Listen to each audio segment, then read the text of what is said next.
Shalom fair use. Shalom fair use. This is Shalom the fair CJ use. Wellman Show. Hello, it's your friend CJ, and in this episode, we look at how Iran has effectively driven the United States out of the Middle East, and soon, with it, the State of Israel. But first, please remember to like and subscribe to our show, Shalom. and don't forget Fair to use. turn your notifications on so you never miss a single episode.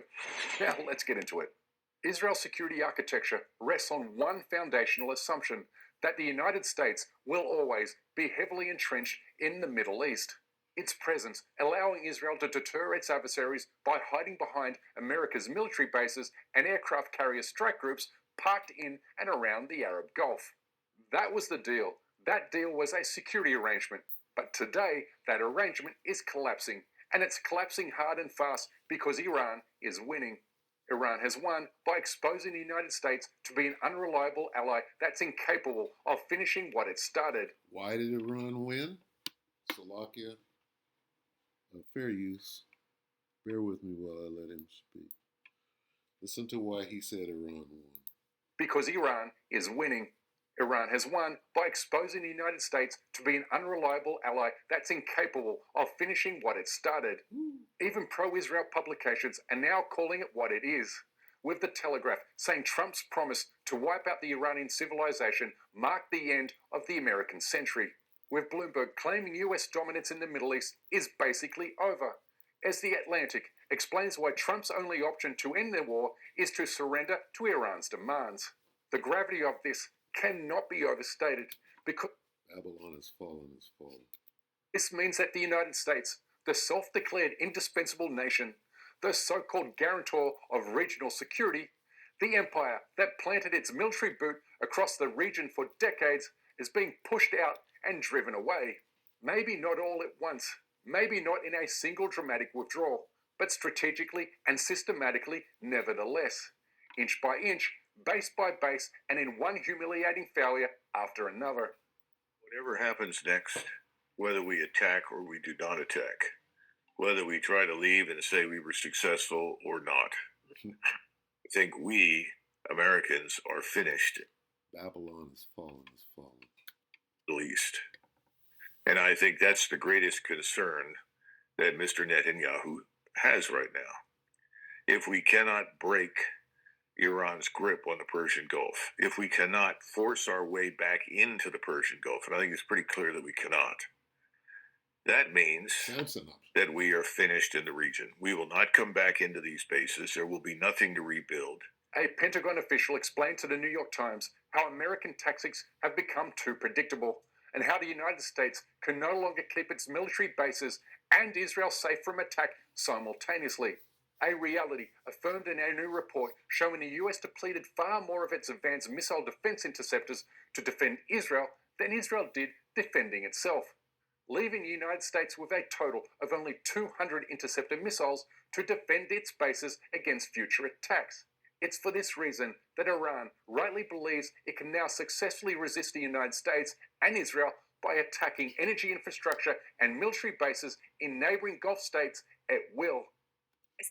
Let the weak say, get the hell out of the region.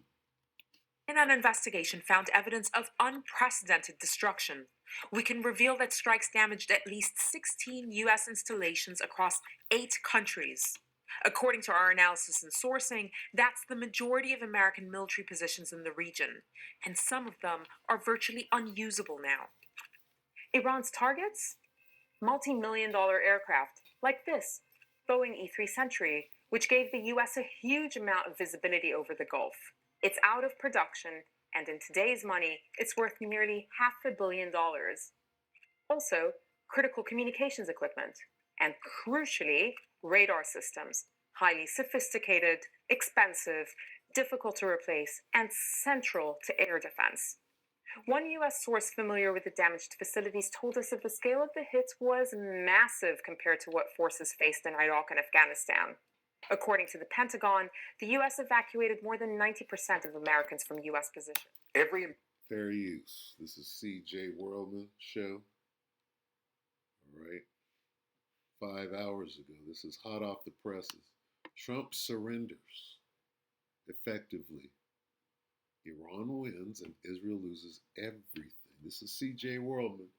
Fair use. I'm not getting paid, right? This is for teaching purposes only. In the name of Yahweh Shem Shah. Right? So let it be.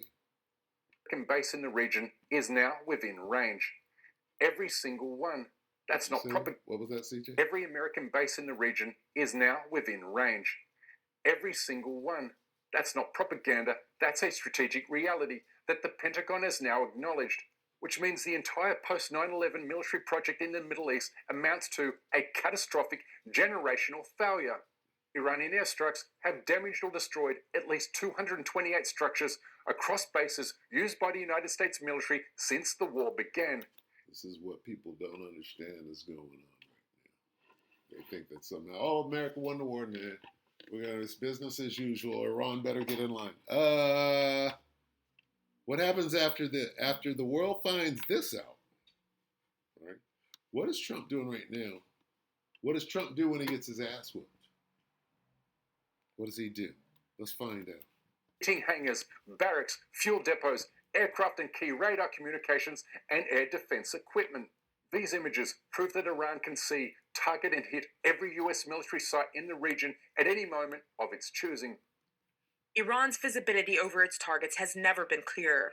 In 2024, according to the Financial Times, Tehran secretly acquired a Chinese satellite. So China's working with them. Hear that? China done hooked him up. Let's see how. How did China work with them, hook them up? Is the TEE-01B, a massive upgrade from its own satellites. That means that Tehran went from looking at images of this quality to this. Woo! This is the first time America has fought an adversary with satellites that capture high-res imagery. Who else is helping them out? Okay, well, according to the scriptures in Ezekiel 38, okay, Russia's helping them out. Like this. Oh, you need to be able to see more clearly here. Here, let's get you on a satellite program. What, do you need a couple of nukes too? It's in the scriptures that they're doing this. As detailed as its own. As the scale of the damage comes into focus, many will wonder whether America's presence, once a protective shield in the Middle East, has turned into its Achilles heel. The promise of American protection lies in ruins because the US military bases are no longer shields against attack. They are targets for attack, with Iranian missiles all but destroying Israel's closest ally in the region, the United Arab Emirates. So, as a result of what he just said, they're going to turn. Get the fuck up out of here. You fucking up the game. You got to leave. You fucking up the game. Right? That's what we see happening right now. If you're watching. Okay, and as a result of this, they're getting kicked out of the region. As a result of that, what is Trump going to do? Because he lost. Look at this again. Trump surrenders, Iran wins, and Israel loses everything. What is Trump going to do now? Because this is just the hardcore truth. What is he going to do? Well, let's find out. See, because we already in the minute of the Lord, we know. Why is he about to do what he's going to do right now? He can come down. This is two courts. Let's get this real quick. To establish a pattern. All right, we know the devil. 2 Corinthians 2:11, in order that Satan should not outwit us, for we are not unaware of his scheme. We know how this devil gets in. Oh, you got your ass whooped over there, huh? Let's go to the past real quick. What does this say? At the end, let's run a search. Let's get old AI to ask this question. At the end of the pagan Roman Empire, as a result of declining military and being defeated on the battlefield, did Nero then take out his frustration on his subjects? And who were his subjects? What are you going to say there, AI? Of course he did. Rather than as a result of foreign military and battle defeats, Nero's despotic outburst stemmed from his own political paranoia. Were they getting their ass whooped in battles at the time?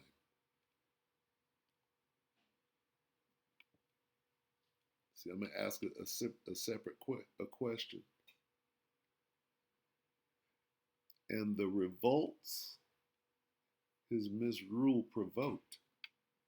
What do you mean, revolts? Who was revolting? Okay, who lived in Rome? Who lives in who lived in ancient Babylon? Everybody, all nations. So whoever was revolting, they were doing it as a matter of nation and citizen, but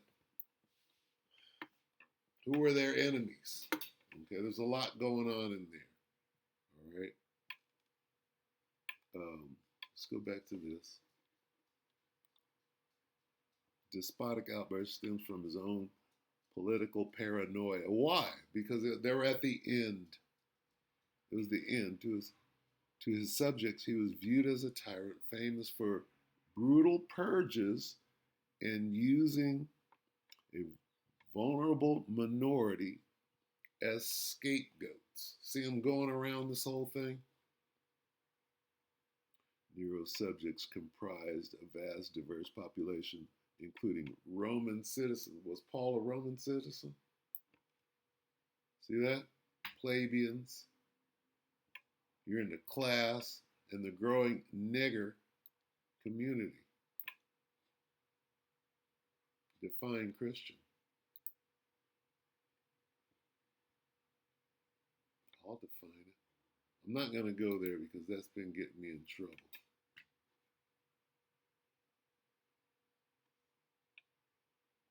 All right, but this word Christian, right? We'll just do a precept by precept. Let's do this.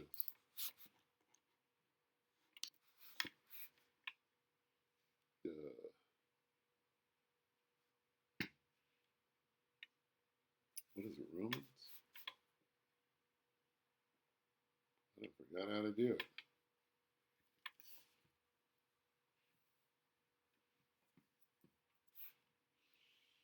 Let's do it like this.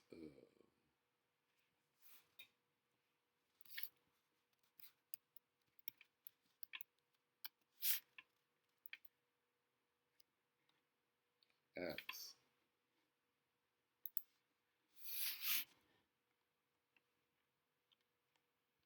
Acts 13 and 1. I'll just do it like this. We don't have to. Maybe we will. Now there were in the church that was at Antioch certain prophets and teachers as Barnabas and Simeon that was called Niger, and Lucius of Cyrene and Manaen, which had been brought up with Herod the Tetrarch and Saul. So this word here, Niger,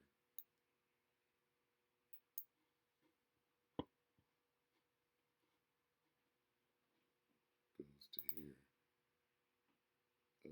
Acts, what do I want? 25, what is it? 12?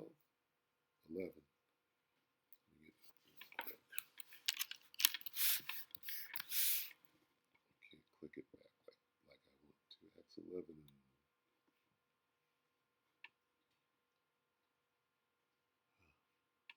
first called. This is the same thing. So these words are synonymous. I'll quickly show you this word. Acts 11 and Acts 11:26. And when they had found him, they had brought him unto Antioch, and it came to pass that a whole year they assembled themselves with the church and taught much people, and the disciples were called that first in Antioch. Okay, so with that, I gotta do this.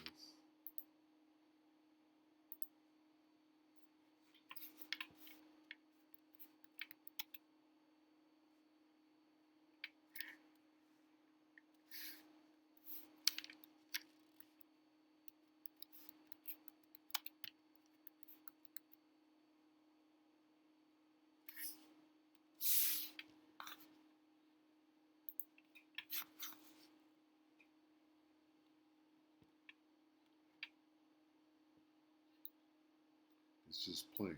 You could say, oh, it means black, but Hamites are black. So in the spirit, there we go. Okay, so it is what it is. All right. Hamites are black. Hell, Elam is black. All right. What is this word? Shit. Strong's G 3526. Niger. Niger. Salakia got off track. Is why it and Saudi Arabia are not only questioning their hosting agreements with the US, but also denying the US access to its airspace and military installations. Saudi Arabia has emerged as one of the most closely watched powers in the rapidly evolving crisis surrounding the Strait of Hormuz, after new reports suggested that Crown Prince and Prime Minister Mohammed bin Salman declined to grant the United States permission to use Saudi airspace and major military installations for any direct operation connected to Iran. Iran has exposed US security to be a false idol because it has demonstrated that the United States doesn't possess an effective air defense shield to protect its own military assets in the Middle East, let alone the capability to shield an entire Gulf country against mass-produced cheap drones and missiles fired against a large area. This is why Arab states urged Trump to call off his plan to recommence attacks against Tehran, telling Trump had to call off the next set of attacks. Bibi is about to draw him out. Trump is mad as hell. Let's go back over here. What's he gonna do to these people right here? Why did I go all the way out of my way to bring up that word nigger? And the growing Christian community. Who's that?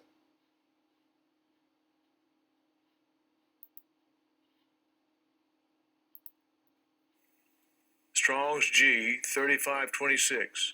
Niger. Niger. He's about to take it out on you Christians. It says,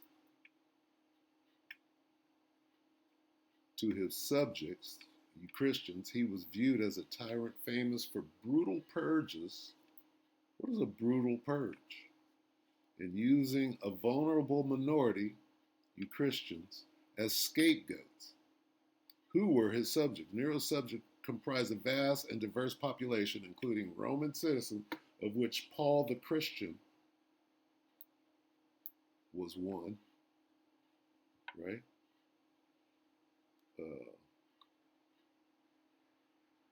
Paul was what else was he? I believe he had some nobility going on, but as far as Jake is concerned, but anyway. Frustrations and scapegoating when the great fire destroyed much of Rome. Okay, right now, what's burning? Rome 2.0, which is what? Jerusalem. It's burning right now, ain't it? When the great fire destroyed much of Rome, subjects suspected Nero started the blaze to clear land for his lavish new palace. To deflect the intense public fury, Nero took out his fresh poo. See, here's what they're trying to hide with all of this bullshit. Oh, it wasn't because of military battle. This is why Rome fell, because of this, right? Declining military. They stretched themselves too far. What's going on right now with Egypt, with Babylon the Great? Okay?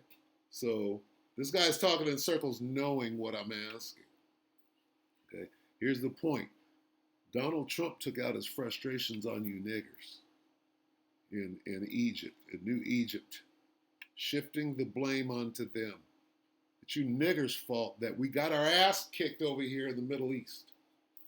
You're all a bunch of goddamn Hajis anyway. You fucking Nation of Islam. Fair use. You understand? Christians. Targeted persecutions. Remember what this word means today in the spirit. I'm showing you what's going on. This is Jacob's trouble. Targeted persecution. This is Jacob's trouble. Who's the target? Jacob. You got to see things if you're not walking in the spirit right now, you can't see. If you don't understand the language, right, the spiritual, if you don't understand the spiritual language that's being spoken to you, fear not, Jacob, thou worm. Spiritual power is coming. 555. Keep seeing 550. Fear not, Jake, thou worm. You're about to get spiritual power and be able to whoop ass. There's a spiritual language in front of you giving you the sustenance that you need coming into Jacob's trouble. Allowing you to see Jacob's trouble, targeted persecution. Who? Niggers. Hey, they're trying to confuse you right now. Can I say the word nigger in your face? Sure. Are you a Christian too? Then you open up the Bible. Let's look at this word, Christian. Are you a Christian? Whoever's in front of my face with a camera trying to get me to chimp out, right? Well, let's look at this word. Yeah, that's an interesting word. Hardy are. Let's take a look at that. That comes out the Bible. That's like Randy Jackson, you know, like Randy Jackson. The Roman elite.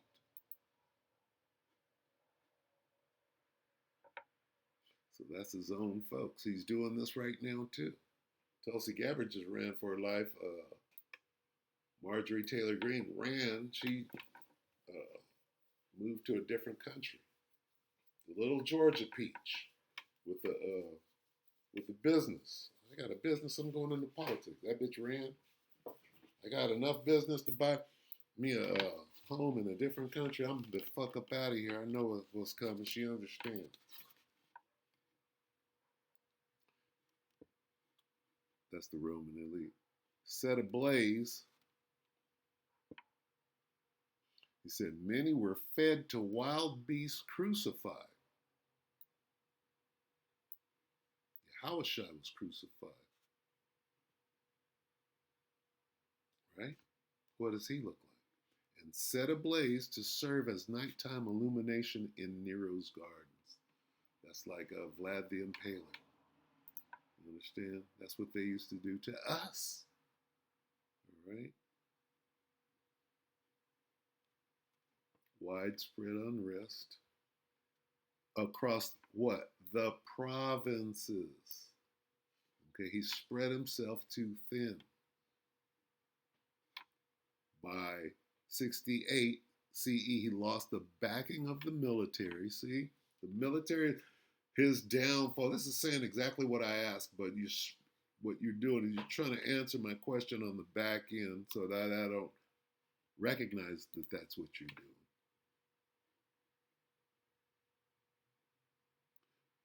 Senate declared him an enemy of the state, which is about they're going to impeach him as soon as they get this power from us. He lost the backing of the military and Praetorian Guard, whatever the fuck, that's some military. Okay. So anyway, what am I getting at? This loss over here that CJ is telling you the truth about what really happened. See, they're lying. American people, they don't know why this tyrant is about to come down so hard. And on who? Who's he coming after? The Christians. Growing Christian community. Talk about who? You Israelites? Y'all that woke up to the fact that you're Israelite. All right. Let me get one up and I'll go ahead and close. All right. I just wanted to bring out a couple of things I saw in that. Then shall they be known, right? Yeah, there it is. Pretty good. Then 2 Ezra 16:73. Then shall they be known who are my chosen, and they shall be tried as gold in the fire. And then Jacob's trouble, and then the saving. Hear, O you, my beloved, saith the Lord. Behold, the days of whose trouble? Jacob's trouble are at hand, but I will deliver who? But for the elect's sake, I will shorten the day. But I will deliver you, right? The elect, he shall be saved out of it. Who's you? Right now, we're the hopeful elect. When they are delivered, you'll know. Then shall they be known. Anyway, be ye not afraid, neither doubt, for the Most High is your God. With that, we pray that the elect were edified, your brother and few sisters. Shalom.